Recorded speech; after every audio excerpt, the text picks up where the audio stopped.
Salve, salve amizades! Eu sou Matheus Ferreira e esse é o Germinalcast, o podcast que semeia revolução. E hoje, discutindo anarquismo número 3, Mulheres Livres. As dificuldades de construir militância em meio à misoginia e a esquerda performática. Antes de entrar aqui no tema do vídeo de hoje, eu queria pedir encarecidamente para vocês se inscrever no canal, comentar aí, deixar um joinha e link na descrição aqui do nosso financiamento coletivo para melhorar aí o rolê do Germinal Cash, certo? E por último, lembrando que a gente está com outros financiamentos coletivos e você também pode apoiar a firma diretamente com o Pix se você preferir. Tá tudo aí na descrição. Tá, agora vamos entrar pro tema. Em algum post aí atrás, eu falei que o Discutindo Anarquismo 3 seria sobre a questão militar e a atuação dos anarquistas. Mas eu vou pular. Esse aí vai ser o próximo episódio. Ele já tá gravado, tá bonitinho. Mas eu queria adiantar, porque eu tive a oportunidade de pegar esse livro aqui emprestado. E esse livro aqui, ele é genial. Ele é genial, certo? Ele foi escrito por Martha Alkenberg, que é uma pesquisadora sobre anarquismo e feminismo lá dos Estados Unidos.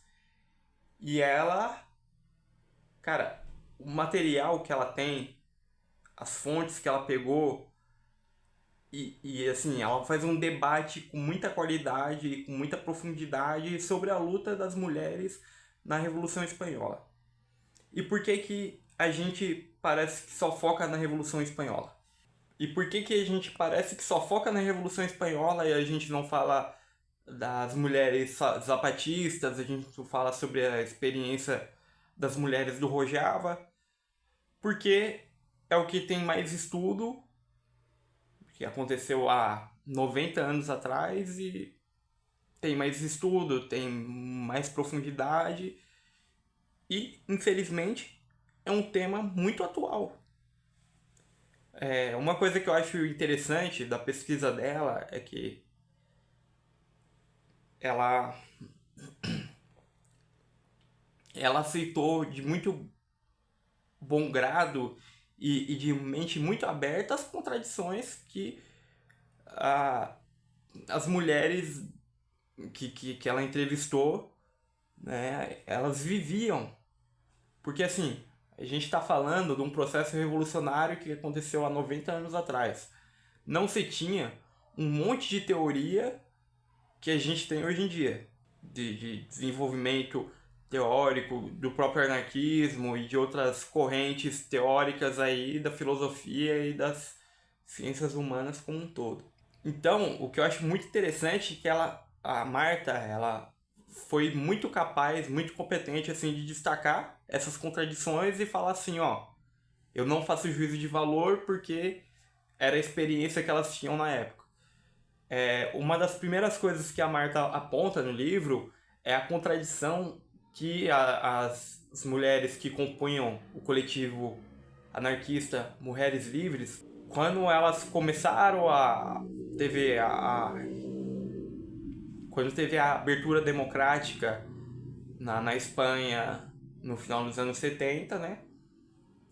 E e essas mulheres mais velhas tiveram contato com outros movimentos feministas ali da época. As véias, tá ligado? Eu falo assim com respeito e falando assim também porque é assim que se referem nos livros, né? No livro, nos textos. É, meu, elas não falavam que eram feministas, tá ligado? Porque feminismo pra elas era um bagulho muito específico e anticlassista. Porque quem adotava teorias feministas na época era uma galera vinculada a um processo liberal, um processo de identitarismo, sem ter esse nome na época, e da forma mais vulgar, que é o que se fala de identitarismo. Outra coisa que eu achei muito interessante é que elas usam muito o termo empoderamento, mas não empoderamento feminino no sentido individual, mas empoderamento coletivo das mulheres trabalhadoras. E elas atuavam, o coletivo principalmente, e as mulheres anarquistas como um todo, elas atuavam para uma ferramenta que elas acreditavam que era capaz de despertar esse empoderamento, era a educação. As mulheres na Espanha, principalmente da classe trabalhadora, elas não sabiam ler, tá ligado? Elas não tinham acesso a nada de educação, de bem-estar, de debate político.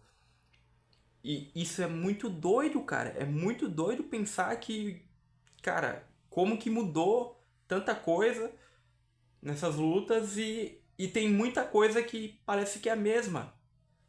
Por que que eu tô falando isso? Porque eu vou separar uns trechos aqui, vou ler desse livro, que é o seguinte: as mulheres, mesmo antes do processo revolucionário, e a Marta faz uma discussão extensa sobre isso e profunda sobre isso, a teoria anarquista, ela na sua forma teórica, ela era a única da esquerda ou progressista que acreditava que a mulher tinha o direito de ficar no mesmo em pé de igualdade com os homens. E acreditava que as pautas feministas, elas não eram só econômicas, só economicistas, como dizia como dizia a tradição marxista, tá ligado? Mas não só a tradição marxista, a tradição mar... E aí é uma coisa que eu tenho que estudar mais porque eu não tenho conhecimento, mas assim, e, e fica aí o debate aí pros camaradas aí, pras camaradas marxistas ou feministas, marxistas, socialistas, enfim. A Kollontai, ela era uma marxista ou ela vislumbrava outra forma de socialismo que não era o, o marxismo ortodoxo? Por que que eu estou perguntando isso? Porque alguns textos que eu li da Kollontai, ela também destacava que não era só as formas economicistas que causavam a opressão feminina. O patriarcado, ele era algo cultural. Então não adiantava, tipo, você ter uma revolução que ia ficar todo mundo em pé de igualdade e tudo maravilha e tudo feijoada. Tá ligado? A Kollontai faz muitas críticas ao próprio partido bolchevique, como que as lideranças, a vanguarda do partido bolchevique, administrava essas relações, essas contradições no processo revolucionário, sem fazer um recorte de gênero, tá ligado? Por mais que depois a União Soviética teve vários avanços, assim, é uma coisa que eu sinceramente, assim, é uma coisa que eu sinceramente tenho dúvida. Eu não tô querendo competir para ver qual forma de socialismo, se é o marxista, se é o socialismo libertário é mais da hora, tá ligado? Eu tô sendo honesto e tenho uma dúvida. Dá para mensurar na prática o que foram, qual que foi a importância e qual que foi as ações tomadas durante o processo revolucionário e pós consolidação das diversas repúblicas soviéticas e outros moldes de socialismo científico que a gente teve na história? Qual que era a profundidade e quanto que eles conseguiram superar essas contradições? Ou a China, por exemplo, ela consegue, em algum grau, ela tem uma tendência a superar essas contradições? É uma dúvida que eu tenho e se vocês puderem me passar mais materiais e discutir isso em outros vídeos que vocês for fazer aí, eu agradeço. Eu agradeço de verdade. Outra mulher braba também, que era marxista e tinha várias críticas ao partido bolchevique, né? Era a Clara Zetkin. E ela fala muito também sobre as questões do feminismo dentro da teoria marxista, né? Então, quem puder me explanar melhor sobre isso, eu agradeço de verdade. Mas, voltando ao livro da Marta, as mulheres elas deixavam bem clara que, antes mesmo do processo revolucionário, tinha-se um preconceito muito grande por parte, né, dos partidos tradicionais da esquerda, sociais-democratas, o próprio Partido Comunista, os partidos trotskistas, né, as organizações que compunham o conglomerado do partido ali, e não tinha-se uma teoria socialista que encaixava a luta das mulheres. Os únicos textos escritos que eles tinham acesso eram os textos dos anarquistas. Ó que louco, que tinha esse acesso e tinha esse debate e falava que né, até mesmo pela característica do anarquismo espanhol, da teoria anarquista espanhola e latina como um todo ser muito entrelaçada com a teoria naturalista de explorar o amor livre, explorar a sexualidade, explorar o de você ter condições materiais de alcançar a sua plenitude como um ser humano e você ser livre. Então isso caiu como uma luva para as feministas anarquistas, né? Só que isso era só em teoria. Porque, assim, a, a Revolução Espanhola, porque assim, a militância anarquista espanhola, ela se conformou com a tática do anarcossindicalismo. Isso era muito problemático e gerava várias contradições, porque eles tinham uma tendência de querer construir a luta economicista dentro do campo do trabalho, só que deixava de lado a luta, por exemplo, comunitária.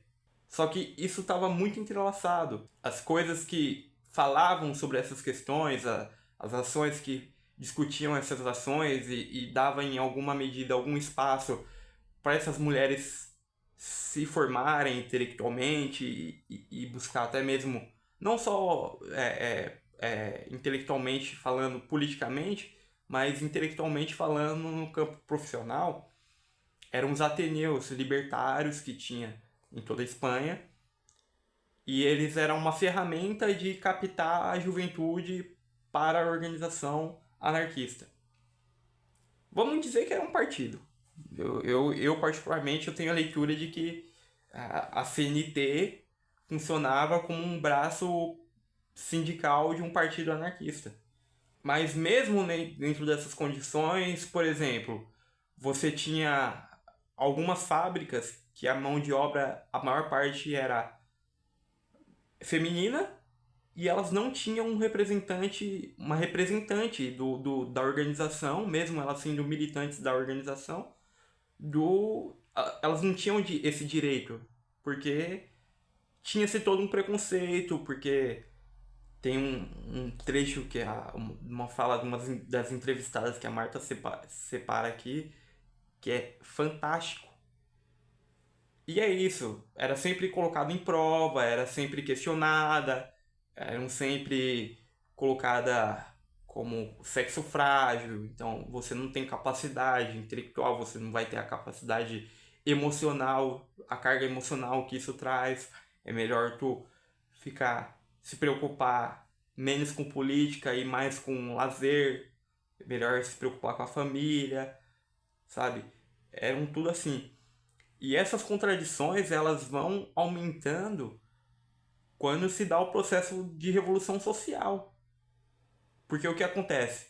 A revolução social ela aconteceu em algumas regiões no método anarquista propriamente dito.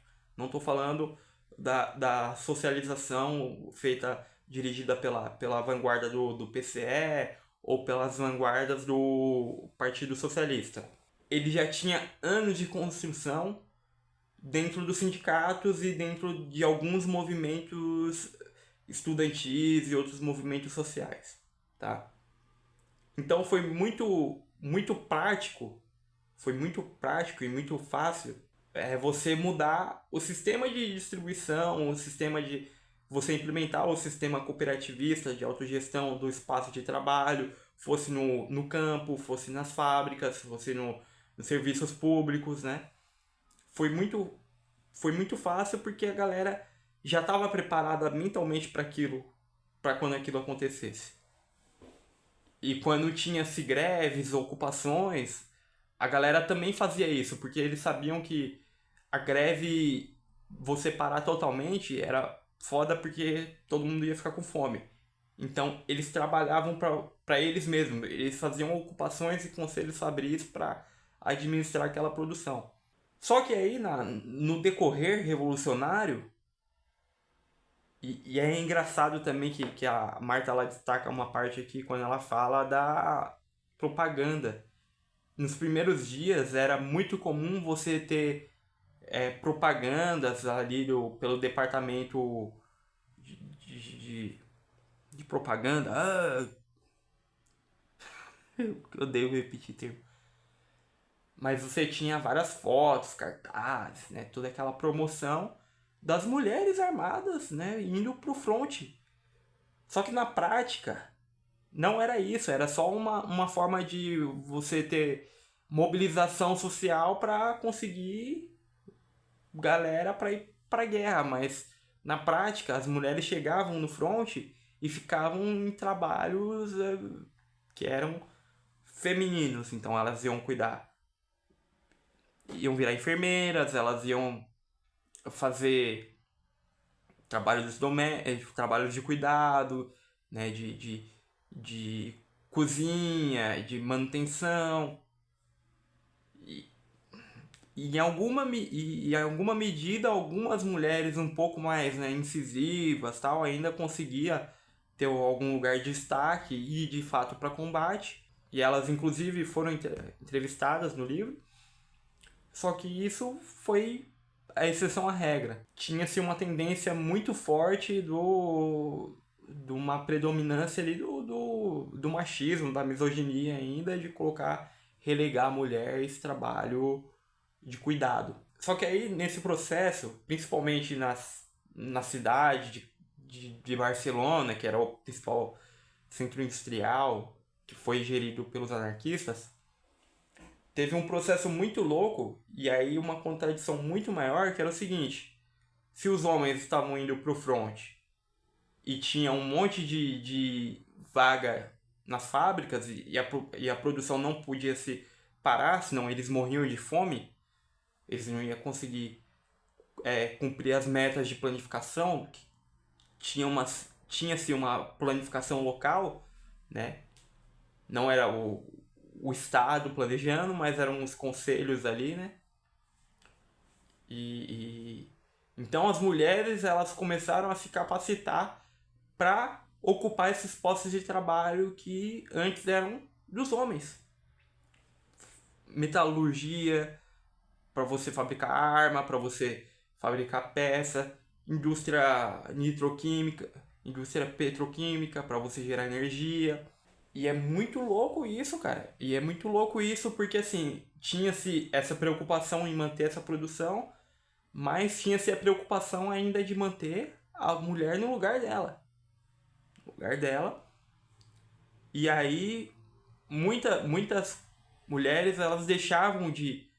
Elas tinham que sair do processo fabril para ir cuidar da casa delas, porque elas não conseguiam manter as duas coisas. Lembrando que, assim, na época o processo de trabalho ele era muito mais puxado que hoje. Então, tinha essa contradição e eles não pensaram também... Aliás, eles pensavam em tudo. A galera pensava em tudo, só que a questão era a prática, né? De você mudar a sociedade radicalmente a ponto de, por exemplo, você ter lugares para cuidar das crianças, lugares públicos ali. Isso em alguma medida, em alguns lugares foi implementado, mas não era geral. E é muito interessante a discussão que a Marta faz É uma pesquisa muito boa, né?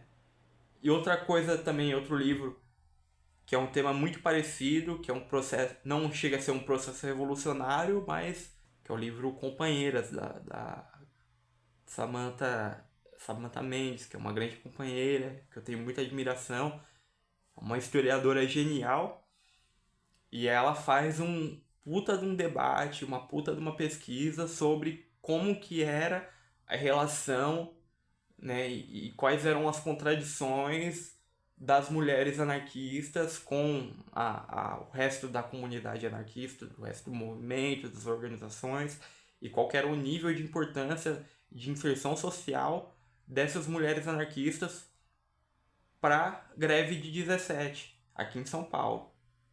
Não fala só da greve em si, mas fala também de todo o processo de construção dos comitês anticlericais, fala de nomes importantes como as irmãs, as irmãs Antônia e Angelina Soares, fala de nomes importantes como Maria Lacerda de Moura, muito importante para a educação anarquista, e também faz um debate genial sobre a ascensão do fascismo.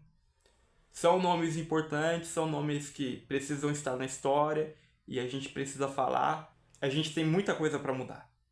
E aqui eu estou generalizando os homens, tá? Eu vou trabalhar com generalizações porque é isso.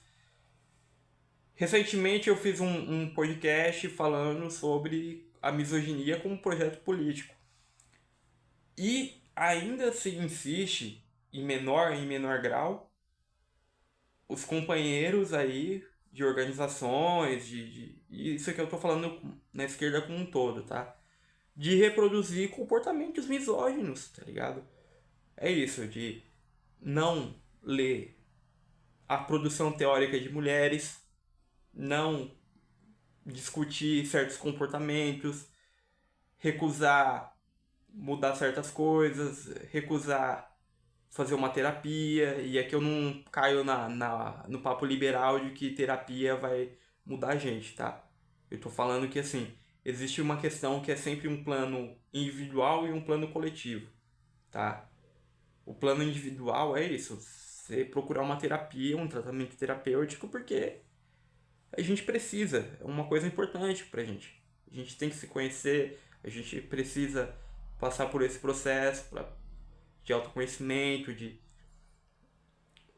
tratar questões pessoais nossas e da nossa mente e cuidar da nossa saúde mental. Porque se a gente não se cuida, alguém vai ter que se cuidar. Alguém vai ter que cuidar pela gente. E quem já historicamente ficou relegado a esse papel são as mulheres. E cara, é isso. Tá dentro de uma militância anarquista, você tá dentro de uma militância esquerda radical como um todo, dentro do partido trotskista, leninista. Mas se você é da esquerda radical, né? E o que é radical? Não é Nescau, não é esporte, tá ligado? É o que? É você mudar as coisas, você ir na raiz das questões. Essa é a origem da palavra radical. Então, se você quer ir fazer uma revolução socialista e transformar o mundo, você tem que se começar a policiar as tuas atitudes, tá ligado? E assim, me incomoda muito, cara. De verdade, me incomoda muito o tal do macho performático. Esquerdomacho tem as duas coisas, né? É um pouco meme, mas deve ter alguma definição teórica pra isso, tá ligado? Pra explicar isso aí. Que é basicamente o cara, ele investe muito na imagem, ele investe muito no discurso, só que as atitudes dele continuam sendo de um homem qualquer e produz teorias, se você milita, se você. Porra, você não consegue ser um adulto funcional, tá ligado? Você nem tenta ser um adulto funcional. Mano, não é um bagulho difícil, tá ligado, mano? Eu não tô pedindo pra você, sabe, fazer uma coisa que seja uma epopeia da sua transformação como um homem socialista, tá ligado? Eu tô falando que é, mano, ser um adulto funcional. Cuidar da tua higiene, cuidar da tua mente, tá ligado? Escutar mais.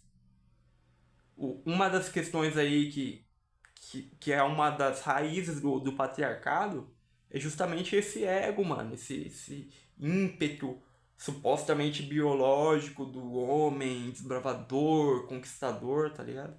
Mano, você não precisa ser assim, tá ligado? Lá fora a sociedade vai te julgar, mas é isso, mano. São contradições da classe, velho. Eu sei muito bem disso, velho. Eu sou um cara bi que trabalhou a maior parte da minha vida em fábrica, tá ligado? Então eu ouvia cada absurdo assim e, tipo, mano, qual que é a necessidade disso, tá ligado? Mas é cultural e a gente pode mudar isso. Pelo exemplo também, tá ligado? E não é só no chão de fábrica que se repete atrocidades e se comete atrocidades. É em qualquer setor da sociedade patriarcal, porque a gente vive nela, porra. Tá ligado? E aí no âmbito coletivo, mano, é isso. Você ler a produção teórica das minas, respeitar as capacidades, saber que elas são tão inteligentes quanto a gente e às vezes são 10 mil vezes mais porque precisam tá sempre se provando, tá ligado? Pros mano que é hétero, mano, baixa aí, você não é adolescente, mano, tá ligado? Você não precisa sair comendo todo mundo. Você não precisa provar sua virilidade pra ninguém, tá ligado? É um bagulho totalmente escroto, é um bagulho totalmente desrespeitoso. Você tá numa atividade política e tá ali com o intuito de ter sexo, mano. Tá ligado? De ficar cantando as minas. E eu não tô falando, eu não sou. Não tô indo pela via moralista da coisa, tá ligado? Eu tô fazendo uma discussão que tem certos comportamentos que a gente reproduz que não dá mais, não dá mais. E se você quiser continuar reproduzindo, mano, beleza, mano, beleza. Tá ligado? Eu não tô discutindo com você, não tô te obrigando a nada. Mas assim, mano, comunista tu não é, anarquista tu não é, tá ligado? Então, se você quer manter as coisas como estão, mano, sai do seu partido, sai da tua organização, sai da tua militância, tá ligado? Consome porcaria aí de internet e vai viver essa vida de merda sua. É isso que eu tenho pra falar sobre a esquerda performática. Porque eu tô cansado, mano. Eu tô cansado disso. Porque assim, eu passo por várias situações, por recorte de orientação sexual, por recorte de localidade, por recorte racial, que eu não aguento mais conviver com certas pessoas, mano, no meio da militância, que eu vejo reproduzindo várias merda, mano. E se pagando de gatão, se pagando de intelectual, se pagando, tá ligado? De secretário e a vanguarda do socialismo que vai transformar o mundo, porque usam bottom e sabe de cor as frases do Ruth, ou sabe de cor as frases do Marx, tá ligado? E na prática o cara é um desgraçado, mano. Sabe? O cara. E aí eu fico imaginando, se eu tô cansado disso, mano, imagina as minas. Sei lá, mano. Eu queria entrevistar uma mina pra falar sobre isso. Eu gostaria que, né, mas as condições materiais não estão deixando, mas eu quero fazer uma entrevista com a Samantha Mendes. Você está sendo convocada, camarada. Quero fazer uma entrevista contigo pra você explicar pra gente, tintim por tintim, o que essas militantes fez aí na época aí da greve geral, certo? Mas aqui eu vou para as citações do livro que eu separei e eu queria falar para vocês. Aqui ela tá fazendo, só para capitular nesse trecho, ela tá fazendo uma discussão sobre quais eram os autores anarquistas ou outras formas de socialismo que não eram marxistas que falavam sobre essas relações de questões de gênero que eram tão contraditórias quanto a questão de classe. E qual que seria o ideal anarquista se buscar numa futura revolução. Aqui, ó. Você vê que é foda. Eu falei da Maria Lacerda de Moura e a Marta Alkenberg cita a Maria Lacerda de Moura. Uma mulher brasileira, tá ligado?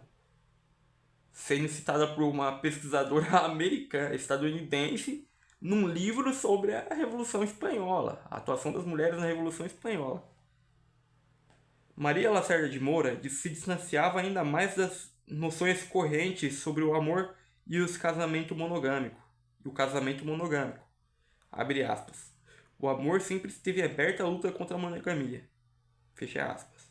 Em uma sociedade verdadeiramente igualitária, em que homens e mulheres são respeitados na mesma medida, a monogamia seria substituída pelo amor plural, e a única forma de expressão sexual que permitiria às pessoas, sobretudo às mulheres, a quem foi negado qualquer tipo de autonomia sexual, o crescimento, a expressão e a satisfação completas de suas necessidades sexuais, aceitando que mulheres e homens tivessem mais de um parceiro ao mesmo tempo, escrevia a autora. O amor plural eliminaria grande parte dos problemas de ciúmes, proporcionaria às mulheres liberdade real para escolher seu companheiro ou seus companheiros e acabaria com a prostituição e a exploração sexual da mulher, já que solteiras sexualmente ativas não seriam mais estigmatizadas nem estariam mais vulneráveis. Ainda assim, nem todos os autores eram tão entusiastas dessas ideias quanto a ela e reconheciam que a doutrina do amor livre ou plural seriam muito mais complicadas na prática. Muitos escritores, sobretudo mulheres, foram rápidos em apontar que poucos anarquistas praticavam aquilo que pregavam em relação à igualdade de gênero.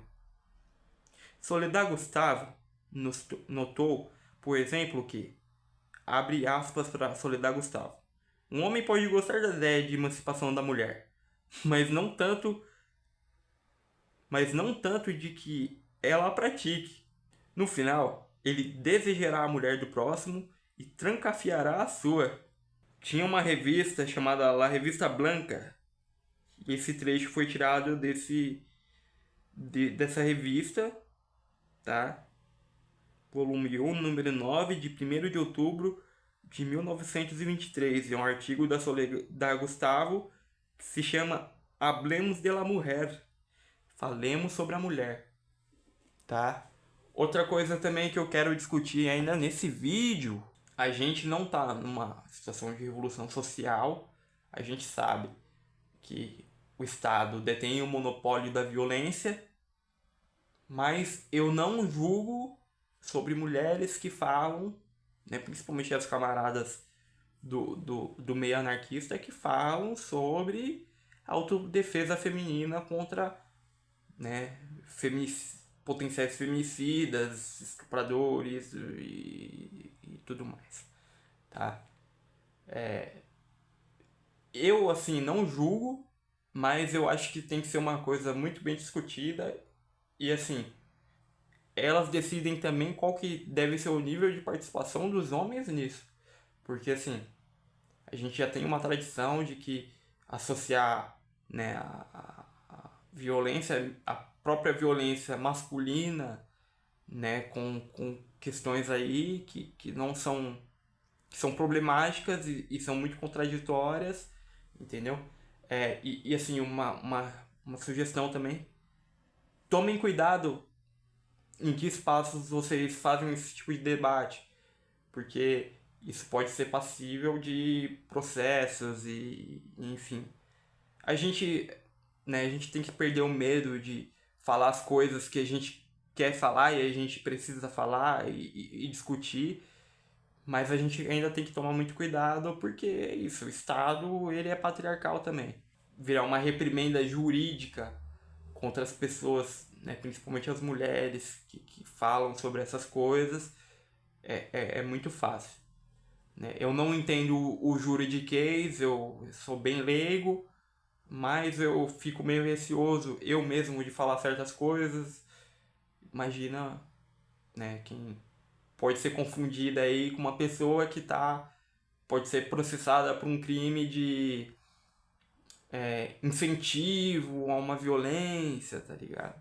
E é bem didático como que foi a reação dos políticos de direita, principalmente com a lei antimisoginia. Eu acho que ela é importante, eu acho que em alguma medida, mesmo com toda a problemática do histórico das polícias, né, eu acho que é muito importante discutir como se é destinado verbas públicas para combate a feminicídio, aquela escolta lá, Maria da Penha, né, que é especializada, a verba que é destinada na proteção à mulher, com delegacias especializadas e tudo mais.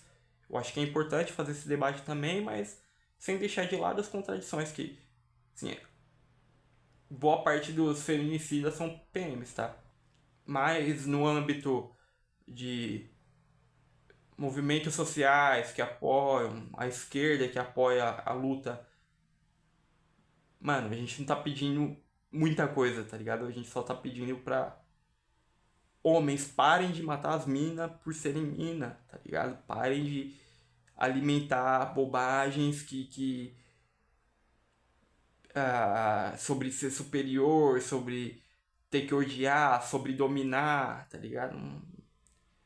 Você, de novo, cara, pra você macho aí de esquerda, tá ligado? Que tá ouvindo isso, mano, você não precisa provar nada pra ninguém, tá ligado? Se ser homem é ser potencial feminicida, estuprador e tudo que há de pior na Terra, eu desejo ser menos homem, tá ligado? Eu não tenho vergonha nenhuma de falar isso, mano, tá ligado? Eu falo isso pros camaradas de sindicato e de fábrica, tá ligado? E quem quiser me aceitar por ter essas ideias, que me aceite, tá ligado? Foda-se.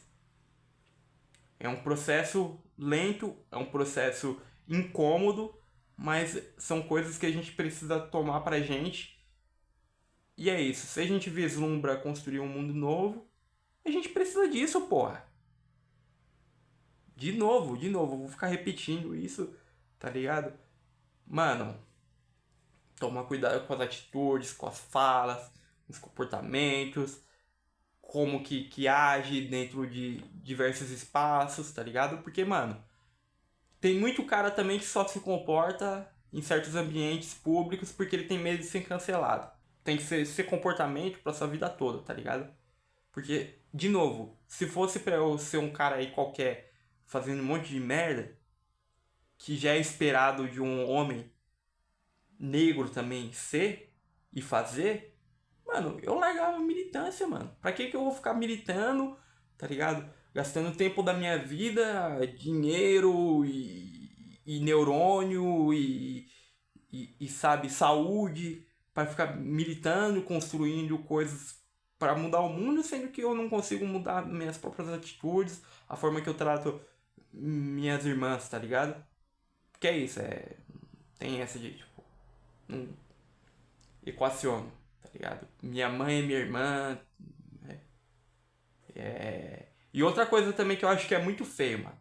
Que eu acho feio pra caralho e as minas devem estar cansadas pra caralho disso. Mano, esse papo aí, ai, desculpa por ser homem, tá ligado, mano? Mano, você pedir desculpa por ser homem, mano, não vai acabar com o patriarcado, tá ligado? O que na prática você tá fazendo para não ser homem, tá? Ou o que se espera de um homem, tá ligado? É essa a questão que eu deixo pra vocês. O vídeo vai ficar bem longo, mas falei o que precisava ser dito. E é isso, muito obrigado. De novo, se inscrevam no canal, comente aí o que vocês acharam, compartilha se você achou importante. E é isso, tamo junto. Até o próximo vídeo.